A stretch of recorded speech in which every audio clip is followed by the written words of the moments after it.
আসসালামু আলাইকুম, স্বাগতম মুন্নিস কুকিংয়ে। আবারও চলে আসলাম নতুন একটি ব্লগ ভিডিও নিয়ে। আশা করি সবাই ভালো আছেন। আমি আলহামদুলিল্লাহ আপনাদের দয়ায় ভালো আছি। আজকে দেখাবো ছোট মাছ ধুমরা দিয়ে রান্না।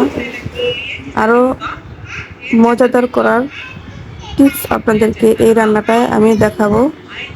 অবশ্যই শেষ পর্যন্ত আমার ভিডিওটা দেখবেন।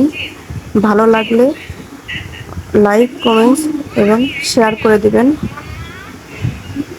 এখন আমি আগে থেকে কেটে রাখা ধুমড়োগুলো আমি নিয়ে নিচ্ছি।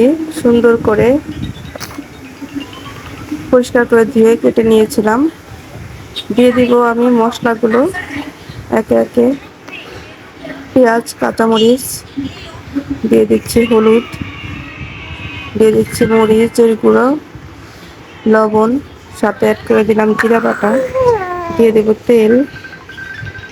আবার ভালোভাবে মাখিয়ে নিয়ে দিয়ে দিব আমার ছোট মাছগুলো। খুব সুন্দর করে আমার ছোট মাছগুলো দিয়ে সবজিটা মাখিয়ে নিব, যাতে না ভেঙে যায়। আস্তে আস্তে মাখাবো।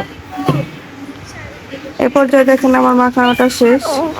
আমি চুলায় বসিয়ে দিয়ে একটু পানি দিয়ে দিচ্ছি। দেখেন আমি অফ ক্যামেরায় ঢেকে দিয়েছিলাম। এ পর্যায়ে আমার ধুমরা থেকে বেশ পানি বের হচ্ছে।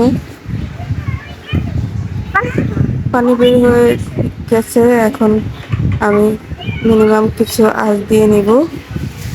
এ পর্যায়ে দেখেন আমার রান্নাটা প্রায় হয়ে যাচ্ছে। খুব সুন্দর কালার চলে আসছে। আমি এই ছোট মাছের অবশ্যই আপনারা ধনিয়া পাতা দিবেন। ধনিয়া পাতা দিলে খুব সুন্দর খেতে হয়, মজাদার হয়। আল্লাহ হাফেজ।